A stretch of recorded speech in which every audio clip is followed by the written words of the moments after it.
Bueno, buenas tardes, buenas noches. Voy a repetir un video, el relojero desde Argentina, como siempre, con su humildad. Van a ver la parte 2 de lo que es válvula de helio, y después les voy a contar una breve historia, porque ya de tantas veces que lo hice me estoy quedando sin batería. Bueno, yo había empezado a explicar lo que es una válvula de helio. Una válvula de helio es un dispositivo de descompresión que tienen que portar todos los relojes diver, por lo menos de 300 metros hacia abajo. ¿Por qué? ¿Qué es el helio? El helio es un gas que son desechos de lo que son, digamos, industrias fabriles, basura electrónica, se va generando en el aire. ¿Y dónde cae? A ver, ¿dónde cae? Tomo mate porque el mate es muy bueno. Acá y en Bolivia se le pone hojas de coca. Acá no, en Bolivia es muy bueno y tiene muchas proteínas, sobre todo para la supervivencia. A ver, ese helio, ¿dónde cae? Cae en el agua. Entonces los buzos, cuando bajan con sus relojes más de 300 metros, por favor, es otro mundo. Es otro mundo.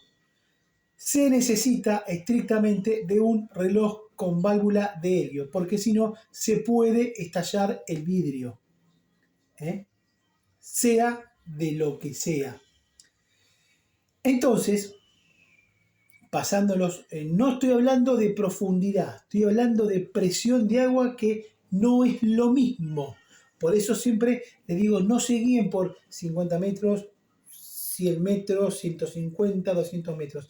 Eso es la presión que su reloj puede soportar. Pero por ejemplo, estos relojes que ven acá son relojes de 150 metros, de 50 metros a 150 metros.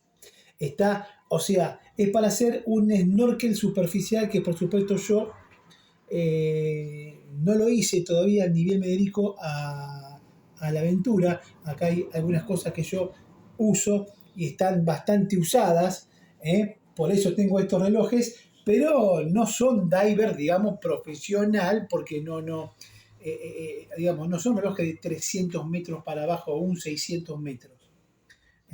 ¿Por qué? Porque yo no lo necesito, ni tampoco lo quiero necesitar, porque yo no soy buzo específico. Lo que hace la válvula de helio es descomprimir esa presión sobre la caja y el vidrio del reloj cuando el buzo está bajando.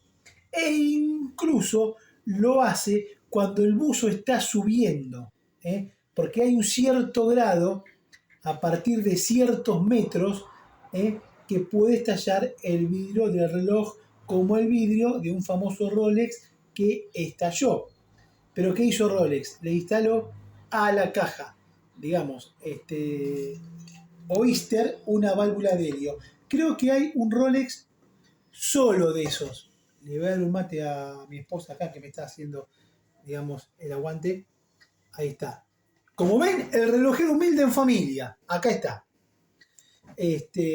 Instaló Rolex una válvula de helio y anduvo todo bien. Eso es muy importante, porque no es lo mismo llevar, todos estos relojes para ir a pescar, para tirarse un chapuzón, o para la supervivencia, sí sirven, y las cajas de acero son importantísimas. Las buenas cajas manipuladas de acero son muy importantes, porque ahora se las voy a explicar en una pequeña reseña que le voy a dar, que va a estar muy bonita, y una historia muy sencilla y a veces llena de amor también. Bueno, entonces, terminando esto con la válvula de helio, que le dije que es un dispositivo para descomprimir el reloj, que se puede ubicar a las 10, por ejemplo, como en el Omega Swingmaster. Bueno, es muy importante para que descomprima esa presión que ejerce alta mar, sobre los relojes, tanto para bajar o tanto para subir. ¿Está? Y siempre revisando todos los sellos del reloj, las cajas, las coronas y todo lo demás. Perfecto, hasta acá llegué con este tema. Ahora, ¿ustedes conocen los 12 del patíbulo? ¿Qué son? ¿Qué son los 12 del patíbulo o qué se imaginan ustedes que pueden llegar a ser los 12 del patíbulo?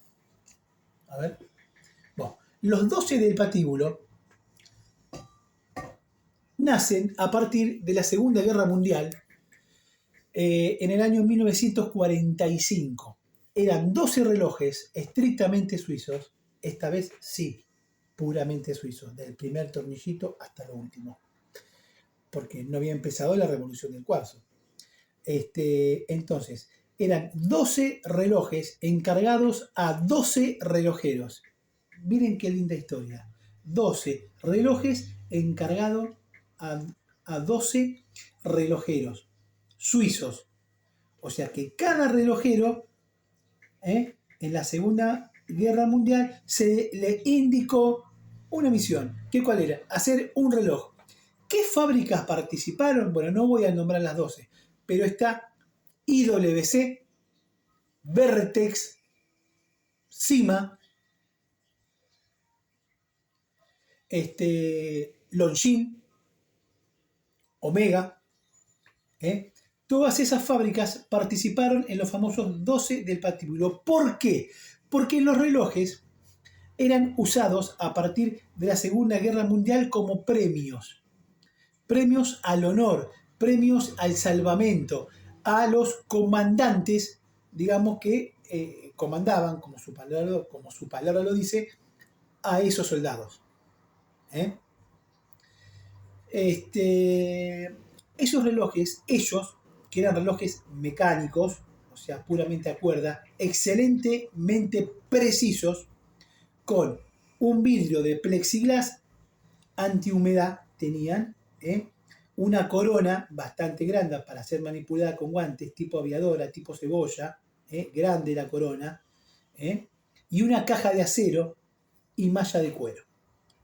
Esos relojes fueron los 12 del patíbulo. Bueno, ellos, los soldados lo tomaban como cosas muy a pecho porque eran relojes herramienta. Nosotros compramos relojes. Yo no me voy a poner en esta porque yo sí les doy el uso que tienen que tener a los relojes, sea 50 metros, 100 metros, porque yo hago turismo aventura, pero muchos de nosotros los compramos y no los usamos. Sobre todo los que tienen relojes de mucho lujo, porque a ver, hasta a mí me daría lástima meter un reloj que tiene oro en el medio del barro o estar colgado de una montaña con un reloj de oro golpeando o rayándose. Y sí, da lástima. Por eso tengo relojes un poquito más bajos. Pero no por eso con menor calidad. Todos mis relojes son argentinos, la mayoría. La mayoría son argentinos. Apuesto todavía. A mí, por ejemplo, me pagaron con este reloj. ¿Saben por qué? Por sobrevivir a la economía de este país. No, mentira. No, fue un chiste. Pero bueno, a ver, sería un acto heroico también. ¿Quién sobrevive a la economía argentina? Sí, te van a pagar con un reloj. Así que vénganse para acá que les van a pagar con un reloj si sobreviven un mes.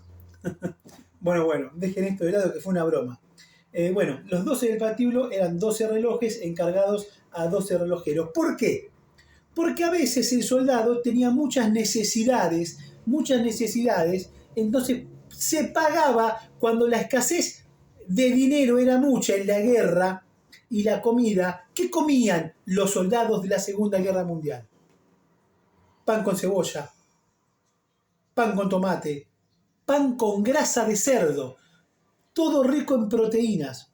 No comían como comemos nosotros, No hacían el asadito de los domingos, el asadito de...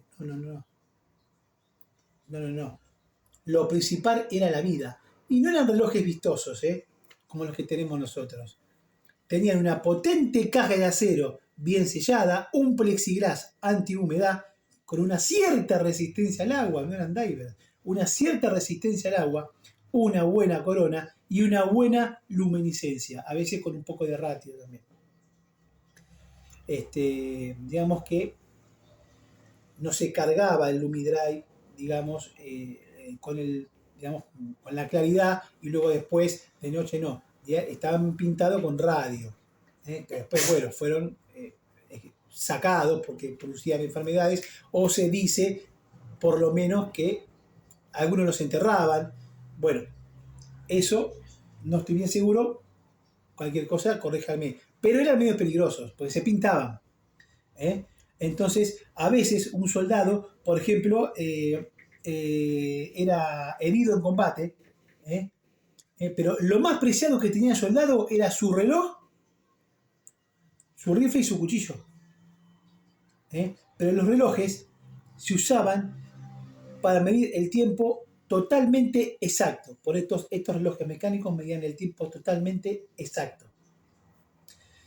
Y a veces eran heridos en combate y necesitaban suministros, y a veces o pasar de frontera a frontera, y a veces venía uno, digamos el comandante, y era muy difícil pasar de frontera a frontera cuando no estaban autorizados, y se pagaban con esos relojes. Porque después, cuando un soldado era herido de muerte o cualquier cosa, también se le quitaba el reloj. Por ejemplo, acá en Argentina hay un caso del famoso, no voy a entrar en polémicas ni tengo ganas, pero se dice que fue así, el Che Guevara. El Che Guevara, acá en Argentina, hizo una revolución que no la hizo en este país, la hizo en Cuba. Bueno, no sabemos por qué la hizo en Cuba, pero bueno, la hizo en Cuba, y a todos los que mató le sacó un reloj Rolex. Y un día le preguntaron a este argentino que era médico, ¿los relojes los has devuelto a las familias? Sí, por supuesto. Y las familias dijeron, nunca llegaron los relojes acá. Por ejemplo, hay muchos casos. ¿Por qué? Porque con los relojes se pagaba.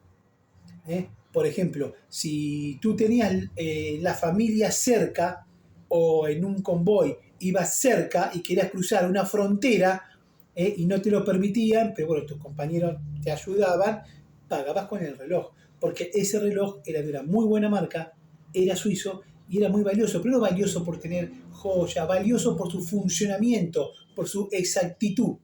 Y fueron 12 relojes de 12 marcas. Algunas yo se las tiré, por eso este video se va a llamar Los 12 del patíbulo. También en la famosa batalla de Stalingrado, y digamos el general Stalin en Rusia, peleaban contra los alemanes.